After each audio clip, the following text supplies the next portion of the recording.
প্রিয় দর্শক, প্রীতি নিন, শুভেচ্ছা নিন। আজকে আমরা যৌথভাবে কথা বলবো। আজকে আমি কথা বলবো না, মূলত আমি কথা শুনবো আপনাদের সঙ্গে। এই মুহূর্তে আমাদের এই কথা বলবার জন্য উপস্থিত আছেন। আসসালামু আলাইকুম। 24 আগস্ট যে অভ্যুত্থান, নিঃসন্দেহে আমরা সেই অভ্যুত্থানের ভেতরে অনেক কিছুই এখনো পর্যন্ত জানি না। 5 আগস্ট সেনাপ্রধান শেষ মুহূর্তে শেখ হাসিনাকে কি বলছিলেন, ভারতের গোয়েন্দা সংস্থার ভূমিকা কি ছিল, শেখ হাসিনা কেন শেষ পর্যন্ত ধরে বসেছিলেন যে তিনি দেশ ছেড়ে যাবেন না, এই আন্দোলনে সাধারণ মানুষের স্বতঃস্ফূর্ত অংশগ্রহণ কেমন ছিল, অথবা এই আন্দোলনের পেছনে ক্রিয়ানকের ভূমিকা কারা পালন করছিল, প্লট কারা নির্মাণ করেছিল, কত টাকা ব্যয় হয়েছিল, এমন অনেক প্রশ্ন নিঃসন্দেহে এই প্রশ্নগুলো সামনে রেখে পৃথিবীর বিভিন্ন প্রান্তের গবেষকরা আগামী কয়েক বছর নানান ধরনের গবেষণা করবেন, আমি নিশ্চিত।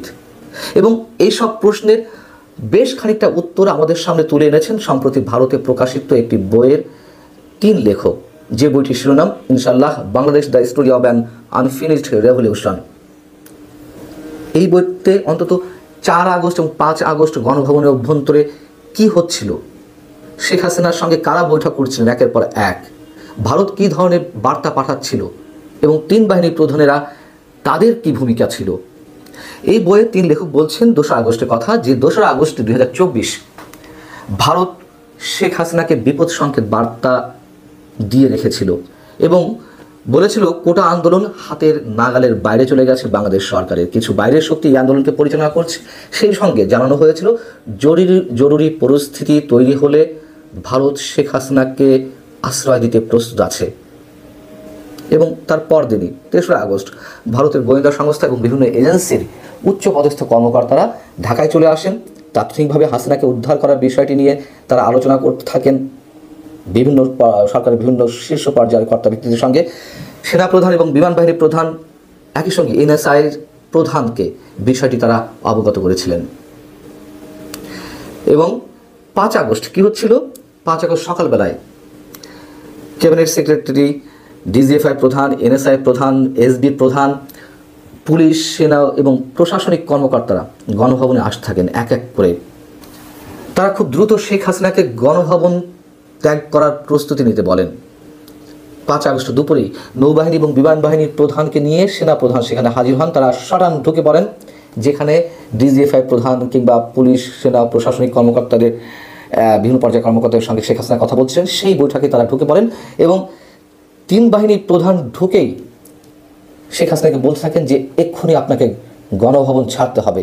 সেনাপ্রধান জানান তিনি যদি গণভবনের বাসভবনে থাকেন তবে তার নিরাপত্তার কোনো গ্যারান্টি দেওয়া সম্ভব নয়। অর্থাৎ সেনাবাহিনীর পক্ষ থেকে এই কথাই তাকে সরাসরি জানিয়ে দেওয়া হয়। সেনাপ্রধান তাকে ব্যাগপত্র গুছিয়ে দ্রুত গণভবন ছাড়তে চাপ দিতে থাকেন, জোরাজুরি করতে থাকেন।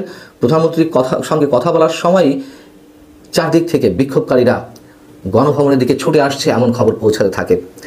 এবং বইয়ের লেখকরা বলছেন জেনারেল ওয়াকারুজ্জামান আবারও হাসিনাকে বলেন সময় নষ্ট করার সুযোগ নেই, তাকে এক্ষুনি গণভবন ছাড়তে হবে। কিন্তু শেখ হাসিনা কিছুতেই গণভবন ছাড়তে সম্মত হচ্ছিলেন না। শেখ হাসিনা তাদের সেই পরামর্শ মুখের উপরে প্রত্যাখ্যান করেন এবং তিনি মন্তব্য করে বসেন যে ভাবলেন কি করে এই সংকটময় মুহূর্তে আমি দেশ ছেড়ে চলে যাব। সেনাপ্রধানের কাছে শেখ হাসিনা তখন জানতে চান আপনি আমার পাশে শক্তভাবে দাঁড়াবেন কিনা। এর উত্তরে সেনাপ্রধান বলেছিলেন হ্যাঁ দাঁড়াবো। কিন্তু এরপরেও নৌবাহিনীর প্রধান এবং বিমান বাহিনীর প্রধান হাসিনাকে জানান তারা শক্তভাবে তার পেছনে থাকলেও তার উচিত দেশ ছাড়ার প্রস্তাবটি নাকচ করে দেওয়া নয়। এবং ঘরের মধ্যে তখন শেখ রেহানা উপস্থিত ছিলেন। রেহানা শেখ হাসিনাকে বোঝাচ্ছিলেন যে না, তাদেরকে দেশ ছাড়া উচিত, গণভবন ছাড়া উচিত। তিনি তাতেও কোনো প্রকার কর্ণপাত করছিলেন না। ঠিক এই মুহূর্তে সজীব ওয়াজেদ জয়ের একটি ফোন আসে। তিনি তখনই তার মাকে বলেন যে এই মুহূর্তে দেশ ছেড়ে চলে যেতে হবে তোমাকে। ঠিক সেই মুহূর্তে ভারতের একজন খুবই উচ্চ পর্যায়ের কর্মকর্তা শেখ হাসিনাকে ফোন দেন। ওই কর্মকর্তা শেখ হাসিনার পূর্ব পরিচিত এবং খুব সংক্ষিপ্ত পর্যায়ের কথা হয় তাদের মধ্যে। এক পর্যায়ে তিনি বলেন যে এরই মধ্যে অনেক দেরি হয়ে গেছে, আপনি যদি এখনই গণভবন না ছাড়েন তাহলে আপনাকে খুন হতে হবে। এ ঠিক পর মুহূর্তেই সেনাপ্রধান জেনারেল ওয়াকারুজ্জামান বলেন তিনি যদি গণভবন না ছাড়েন তাহলে যে শুধু তার নিজের জীবন বিপন্ন হবে তা নয়, এখানে যারা রয়েছে এবং তার নিরাপত্তায় নিযুক্ত স্পেশাল সিকিউরিটি ফোর্সের সদস্যদেরও জীবন বিপন্ন হবে। বইটিতে এই কথাগুলো তুলে আনা হয়েছে যে ভারতের আকাশ সীমায় প্রবেশের সঙ্গে সঙ্গে ভারতের কয়েকটি জেট বিমান হাসিনা ও রেহেনাকে বহনকারী বিমানটিকে পাহারা দিয়ে নিয়ে গিয়েছিল গাজিয়াবাদের হিন্দান বিমান ঘাঁটি পর্যন্ত। এদিকে শেখ হাসিনা দেশ ছাড়া মাত্র 20 থেকে 25 মিনিটের মধ্যে চারিদিক থেকে জনস্রোতের মধ্য দিয়ে বিক্ষোভকারীরা গণভবনে ঢুকে পড়ে এবং সেখানে যারা নিরাপত্তার কাজে নিয়োজিত ছিলেন তারা কোনো প্রকারের বাধা দেননি, বাধা দেওয়ার উপায়ও ছিল না। এই বিষয়গুলো মোটামুটি এই বিষয়টি এই বইয়ে উঠে এসেছে এবং পাশাপাশি এটি আমাদেরকে স্বীকার করতেই হবে। এটি তো এরই মধ্যে নানান পর্যায়ে থেকে কলম্বিয়া ইউনিভার্সিটির অধ্যাপক জেফ্রি থেকে শুরু করে অনেকভাবে এই তথ্যগুলো আমাদের সামনে আসছে। কারা এর পেছনে প্লট নির্মাণ করেছিল, কী পরিমাণ টাকা ব্যয় করা হয়েছে এবং কোন ধরনের শক্তি এর পিছনে কাজ করেছে। আর একটা পর্যায়ে নিশ্চয়ই আমরা দেখেছি যে সেই আন্দোলনে সাধারণ মানুষের ইনভলভমেন্ট ছিল, যারা আওয়ামী লীগে করেন বা আওয়ামী লীগের বিভিন্ন পর্যায়ের নেতা রয়েছেন তাদের সন্তানেরাও সেই আন্দোলনে ছিল তারও ব্যাখ্যা এর আগে আমি আপনাদের সামনে দিয়েছি। তবে যেই তথ্যগুলো আমাদের সামনে আসছে নিশ্চয়ই একটা সময় আমাদেরকে কথা বলতে হবে শেখ হাসিনা সরকারের বিদায়টা হয়তো প্রয়োজন ছিল, কিন্তু তার বিদায়ের মধ্য দিয়ে আমাদের অনেক কিছুই শেষ হয়ে গেছে। সম্মানিত দর্শক, গত বছরের ডিসেম্বর থেকেই শেখ হাসিনার প্রত্যর্পণের সম্ভাবনার কথা শুনছি আমরা। ভারত থেকে ফেরত পাওয়ার কথা শোনাচ্ছে ইউনূস সরকার। আমি তখন বলেছি ইউনূস সরকার আসলে শেখ হাসিনাকে ফেরাতে চায় না, জনগণকে বোকা বানিয়ে নিজেদের জেহাদি জজবা দেখাতে চায় মাত্র। এ নিয়ে একটি কন্টেন্টও করেছিলাম আমি। সেখানে বলেছিলাম ইউনূস শুধু এটুকু নিশ্চয়তা চান শেখ হাসিনা যেন তার মুখ বন্ধ রাখেন। এমন আবদার তিনি ভারতের প্রধানমন্ত্রী নরেন্দ্র মোদীকেও করেছিলেন। আপনাদের নিশ্চয় মনে আছে গত বছর এপ্রিলে ব্যাংককে বিমস্টেক সম্মেলনে। তখন ভারতের প্রধানমন্ত্রী কি জবাব দিয়েছেন তাও আপনারা জানেন। বিদেশি বিভিন্ন মিডিয়ায় সাক্ষাৎকারে ইউনূস নিজেই এ নিয়ে তার ক্ষোভ প্রকাশ করেছেন। কিন্তু এখন পরিস্থিতি ভিন্ন, প্রেক্ষাপটটাও আলাদা। ইতিমধ্যেই শেখ হাসিনার বিরুদ্ধে মৃত্যুদণ্ডাদেশের রায় ঘোষণা করেছে ঢাকার আন্তর্জাতিক অপরাধ ট্রাইব্যুনাল। যদিও দেশে বিদেশে এই আদালত নিয়েই অসংখ্য প্রশ্ন উঠছে এবং আমার মনে হয় এটি উঠতেই থাকবে। একই সঙ্গে মামলার রায় নিয়ে জাতিসংঘ, অ্যামনেস্টি ইন্টারন্যাশনাল সহ অনেক মানবাধিকার সংগঠন, অনেক দেশ আসলে প্রশ্ন তুলেছে, অসন্তোষ প্রকাশ করেছে, সমালোচনা করেছে, এখনো করছে। শেখ হাসিনার মামলায় মৃত্যুদণ্ডের রায় ঘোষণা হতে পারে এমন জল্পনা শুনে আগেভাগে অনেকেই বলেছেন, আমরাও অনেক কথা বলেছি কন্টেন্টে, যে শেখ হাসিনাকে মৃত্যুদণ্ডের আদেশ দিলে, মানে রায় যদি হয় মৃত্যুদণ্ড, তাহলে তাকে শেখ হাসিনাকে ফিরে পাওয়ার স্বপ্নটা আসলে অন্তর্বর্তী সরকারকে ফ্রিজে তুলে রাখতে হবে। এটি অনেকেই বলেছেন, আমরাও বলেছি এরকম কথা। হয়তো শব্দের হেরফের হতে পারে। এ নিয়ে আসলে বিশদ ব্যাখ্যার দরকার নেই। আপনারা এই বিষয়ে যথেষ্ট জ্ঞান রাখেন, জানেন যে মৃত্যুদণ্ডপ্রাপ্ত কোনো আসামিকে প্রত্যর্পণে রাজি হয় না পশ্চিমা কোনো দেশ। এখন বলবেন ভারত তার পশ্চিমা দেশ নয়, ভারতের সঙ্গে আমাদের যে চুক্তি রয়েছে সেখানে এমন প্যাচ রয়েছে, এমন ফাঁকফোকর রয়েছে, ভারতও বাধ্য নয় এটি মানতে। আইসিসিতে যাওয়ার কথা শোনা যাচ্ছে, সেখানে গিয়েও কোনো লাভ হবে না, সেখানেও ফাঁক রয়েছে, কারণ ভারত আইসিসিতে স্বাক্ষর করেনি, যেখানে বাংলাদেশ সদস্য হিসেবে স্বাক্ষর করেছে। যাই হোক, বিস্তারিত আলোচনা করব না, এগুলো নিয়ে কথা বলেছি। আপনারা জানেন যে বঙ্গবন্ধুর হত্যা মামলায় মৃত্যুদণ্ডপ্রাপ্ত আসামিদের কাউকে কাউকে বহু চেষ্টা করেও শেখ হাসিনা সরকার দীর্ঘ সময়ও বিদেশ থেকে ফেরাতে পারেনি। কিন্তু শেখ হাসিনার মৃত্যুদণ্ডের রায় ঘোষণার পরপরই ইউনূস সরকার হঠাৎ করে আবার সিরিয়াস হয়ে উঠেছে। শেখ হাসিনাকে ফেরত চেয়ে ভারতে চিঠি লেখা হয়েছে। এর আগেও দেওয়া হয়েছিল, একটি চিঠির তো ভারত জবাবই দেয়নি, মানে পেয়েছে কিনা সেটিও স্বীকার করেনি। যাই হোক, এবার স্বীকার করেছে। এবং বলা হচ্ছে যে ইন্টারপোলের সাহায্য নিয়ে শেখ হাসিনাকে ফেরানো হবে। এই বিষয়ে তারা বেশ মরিয়া হয়ে উঠেছে। ভারত শেখ হাসিনাকে ফেরত দেবে কি দেবে না এই আলোচনায় যাবার আগে এক বাক্যে বলে রাখি, ইন্টারপোল সম্পর্কে যাদের ন্যূনতম ধারণা আছে তারা জানেন ইন্টারপোলের সাহায্যে শেখ হাসিনাকে ফেরানো সম্ভব হবে না। আপনারা চাইলে এর আইনি ব্যাখ্যা সহ একটি কন্টেন্ট আমি করতে পারি। আপনারা তেমনটা চান কিনা কমেন্টে জানালে আমি নিশ্চয়ই আপনাদের জন্য একটি কমেন্ট তৈরি করব, ইনশাআল্লাহ কন্টেন্ট তৈরি করব। তবে শুধু মনে করিয়ে দিই, তারেক রহমানের নামও ইন্টারপোলের তালিকায় উঠাতে সক্ষম হয়েছিল শেখ হাসিনার সরকার, কিন্তু কিছুদিন পরেই তালিকা থেকে তারেক রহমানের নাম মুছে দিয়েছে ইন্টারপোল। ফেরানো তো দূরের কথা, বিস্তারিত আলোচনায় গেলাম না। তাই এখনো আমি প্রশ্ন করতে চাই, সরকার কি সত্যিই চায় ভারত ফেরত দিক শেখ হাসিনাকে?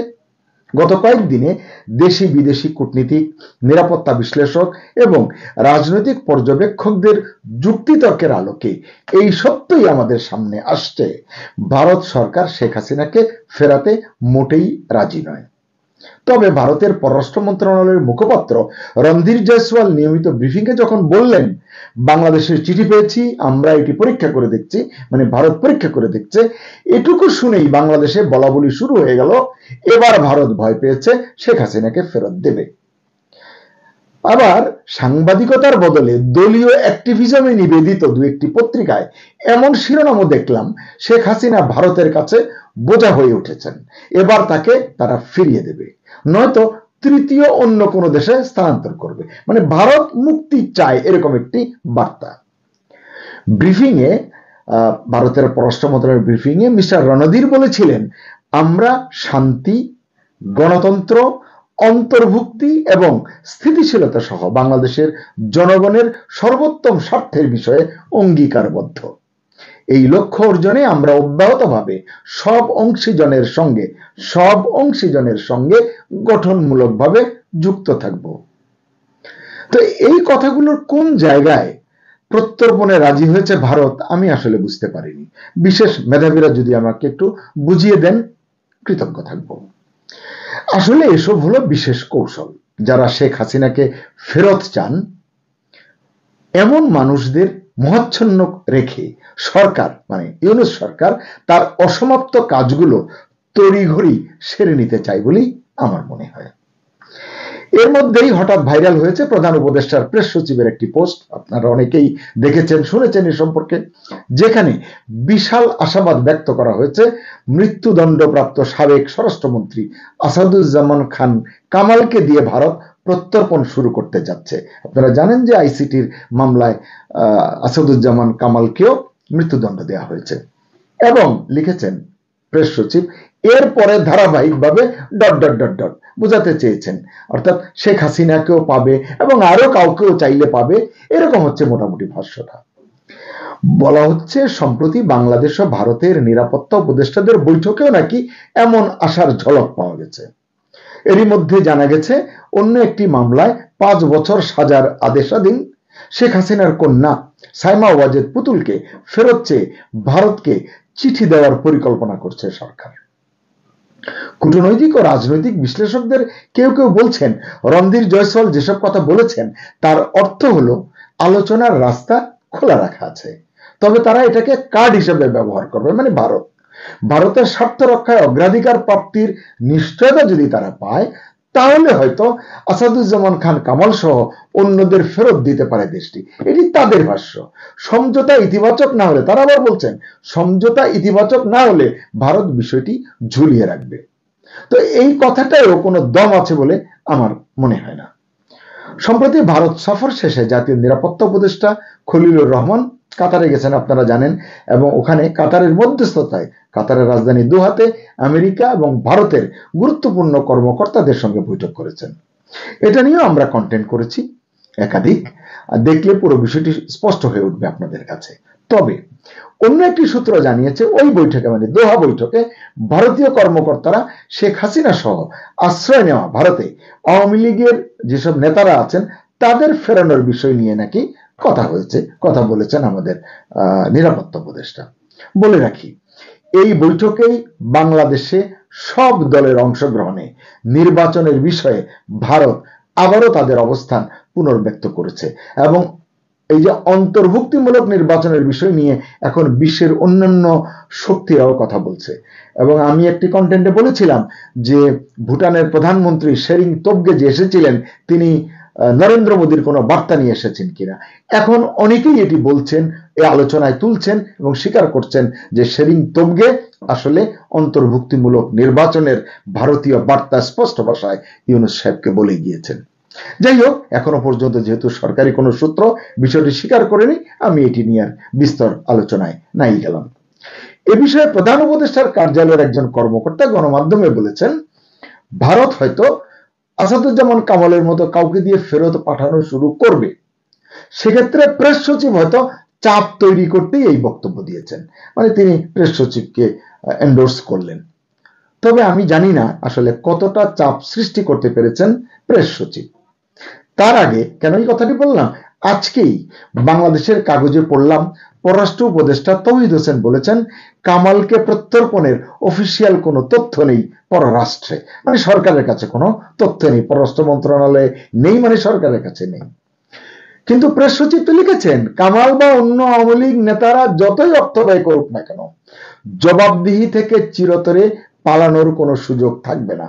আমরাও চাই সত্যি সত্যি অন্যায়কারী যারা, অপরাধী যারা, তারা পালিয়ে বাঁচুক, এড়িয়ে যাক, এটি আমরাও চাই না। যাই হোক, প্রেস সচিব লিখেছেন কামাল দিয়ে শুরু হবে এবং তারপর ... এর আগেও বলেছি শেখ হাসিনা পর্যন্ত তাদের এই দৌড়টা যাবে। আসলে এসব কথার দৌড় খুব একটা নয়, খুব কম দৌড় বলতে হবে। এগুলো বলার জন্যই বলা, আসর গরম করার জন্য বলা, মানুষকে বিভ্রান্ত করার জন্য বলা। ইউনূস সরকার আসলে জনগণের দৃষ্টি অন্যত্র সরিয়ে রেখে নিজেদের অসমাপ্ত এজেন্ডা বাস্তবায়নে কারো প্রতি যে কমিটমেন্ট দিয়ে রেখেছেন সেগুলো বাস্তবায়নে জান লাগিয়ে, প্রাণ দিয়ে, মন দিয়ে কাজ করছে বলেই মনে করেন অনেক বিশ্লেষক। অন্যথায় এই যে শেখ হাসিনাকে ফেরানো হবে, কামালকে ফেরানো হবে, পুতুলকে ফেরানোর জন্য চিঠি দেওয়া হবে এবং ফেরত পাওয়া যাবে, এই যে একটা আশ্বাস তৈরি করা হয়েছে, এই আশ্বাসগুলোতে দম নেই, এটি তো বললাম। কিন্তু সরকারের পর্যায় থেকে কেন এই ধরনের মিথ্যাচার করা হচ্ছে এটি কিন্তু সাধারণ জনগণের বোধগম্য নয়। সকলের শুভ বুদ্ধির উদয় হোক। আল্লাহ হাফেজ।